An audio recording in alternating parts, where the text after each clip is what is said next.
Welcome to ABC campus.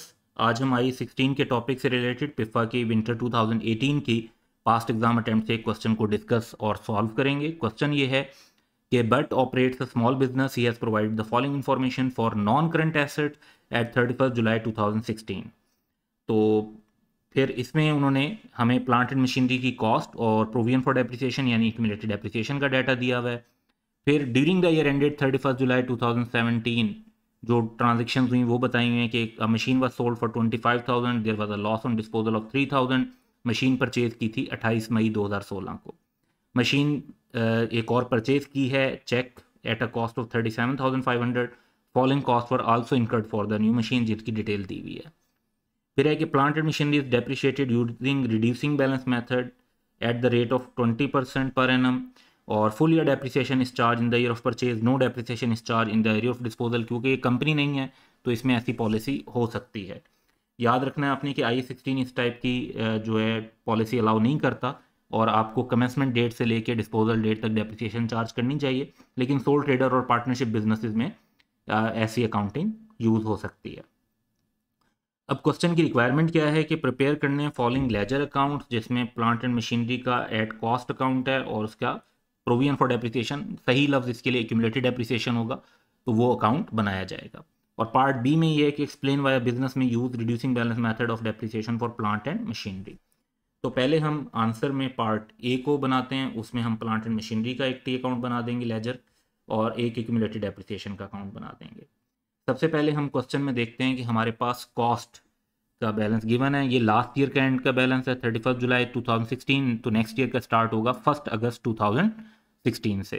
तो पहले हम कॉस्ट 195,000, ये प्लांट एंड मशीनरी के कॉस्ट अकाउंट के अंदर डेबिट ओपनिंग बैलेंस आ जाएगा, और एक्यूमुलेटेड डेप्रिसिएशन का ओपनिंग बैलेंस क्रेडिट साइड पर आ जाएगा। इसके बाद हम ट्रांजेक्शन्स देखते हैं। तो पहली ट्रांजेक्शन ये है कि एक मशीन सेल की है 25,000 की, जिस पर लॉस हुआ है 3,000 का। इसका मतलब है कि मशीन को की जो बुक वैल्यू थी वो 28,000 होगी। तो डिस्पोज मशीन की बुक वैल्यू हम निकाल सकते हैं कि 25,000 की बेची और 3,000 के लॉस पर बेची। इसका मतलब है कि मशीन की बुक वैल्यू कितनी थी? 28,000 थी। तभी तो 3,000 के लॉस का मतलब है आपने 3,000 कम लिए होंगे और आपको 25,000 मिले।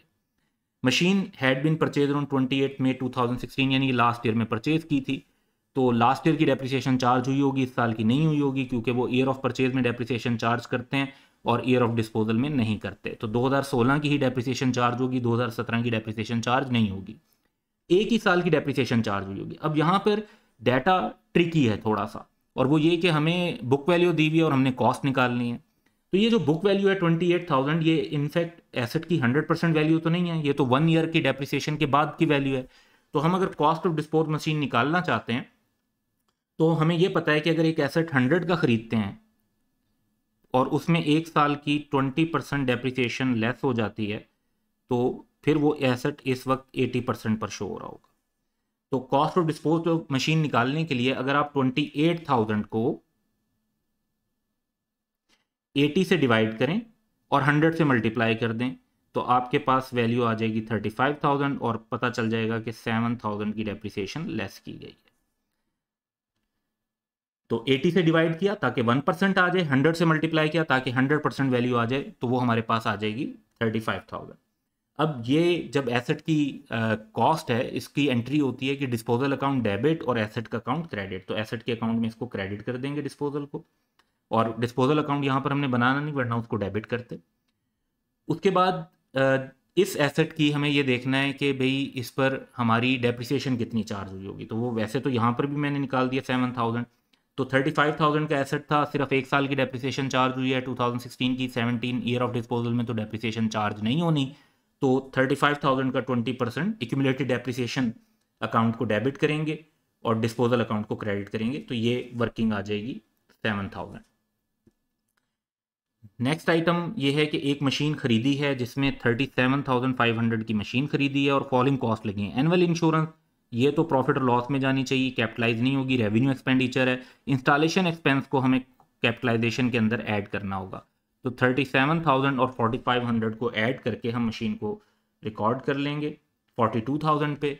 और यहाँ से अब अगले स्टेप पर जाते हैं, तो डेप्रिसिएशन चार्ज करनी है 20% रिड्यूसिंग बैलेंस मेथड के हिसाब से।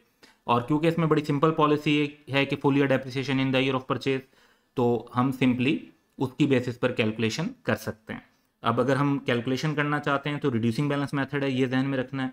तो रिड्यूसिंग बैलेंस मेथड के लिए हमारे पास जो एसेट्स हैं वो यहाँ पर आप अगर देखेंगे तो 195,000 प्लस 42,000 माइनस 35,000, तो ये आ जाएगा 202,000।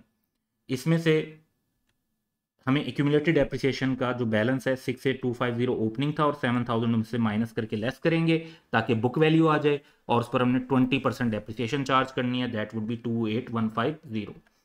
इसको हम रिकॉर्ड कर देंगे, डेप्रिसिएशन डेबिट एक्यूमुलेटेड डेप्रिसिएशन के अकाउंट में क्रेडिट हो जाएगा। अब नेक्स्ट स्टेप हमारा सिंपली टोटल्स करने का होगा। एसेट की साइड का टोटल करते हैं, डेबिट साइड ज़्यादा है तो कैरी डाउन बैलेंस हम अब लिख देंगे 202,000। एक्यूमुलेटेड डेप्रिसिएशन में क्रेडिट साइड ज़्यादा है, सेम टोटल डेबिट साइड पर लिखेंगे और एज अ बैलेंसिंग फिगर हमें कैरी डाउन बैलेंस मिल जाएगा 89,400। तो ये जो पार्ट ए की दो रिक्वायरमेंट थी, 4 नंबर की ये और 4 नंबर की ये, दोनों पूरी हो गई। अब थर्ड रिक्वायरमेंट ये है कि एक्सप्लेन करें वाई अ बिजनेस में use reducing balance method of depreciation for plant and machinery. Plant and machinery के लिए रिड्यूसिंग बैलेंस मेथड क्यों यूज़ किया जाता है और क्यों यूज़ करेगा कोई बिजनेस टिपिकली, और अक्सर ये यूज़ होता है। तो पार्ट बी की हमारी जो रिक्वायरमेंट होगी उसमें हम बताएंगे कि ये मोस्ट यूज़फुल होता है जहाँ पर ऐसे एसेट्स हों जिनकी शुरू में प्रोडक्टिविटी और यूटिलिटी ज़्यादा होती है यूज़फुल लाइफ के, और आहिस्ता आहिस्ता जब वो एसेट पुराने होते जाते हैं तो उनकी रेवेन्यू जनरेट करने की कैपेबिलिटी कम होती जाती है। तो रिड्यूसिंग बैलेंस मेथड असल में उसी को रिप्रेजेंट करता है कि शुरू में हम ज़्यादा डेप्रिसिएशन एक्सपेंस रिकॉर्ड करते हैं और बाद में कम डेप्रिसिएशन एक्सपेंस रिकॉर्ड करते हैं। प्लांट एंड मशीनरी की नेचर भी ऐसी है कि जब नए शुरू में होते हैं तो अपनी शुरू के पीरियड के अंदर ये ज़्यादा वैल्यू लूज़ करते हैं और बाद में कम वैल्यू लूज़ हो रही होती है। तीसरी चीज़ ये भी है कि इस तरीके से जो हमारी प्रॉफिट की कैलकुलेशन है वो स्मूथ रहती है, क्योंकि शुरू के सालों में ये होता है कि हमारी डेप्रिसिएशन का एक्सपेंस ज़्यादा होता है लेकिन एसेट क्योंकि नया होता है तो उसकी मेंटेनेंस कम लग रही होती है, और बाद के सालों में क्या होता है कि हमारी डेप्रिसिएशन कम हो जाती है जबकि पुराना एसेट होने की वजह से हमारी मेंटेनेंस कॉस्ट ज़्यादा लग रही होती है। तो इस तरह से ये इन दोनों का जो एग्रीगेट होता है वो निस्बतन एक स्मूथ एक्सपेंस प्रॉफिट और लॉस में चार्ज हो रहा होता है। तो ये इस क्वेश्चन की रिक्वायरमेंट थी जो पूरी हो गई। 12 मार्क्स टोटल हमारे इस तरीके से कंप्लीट हो जाते हैं। And that's all for today. Have a good day.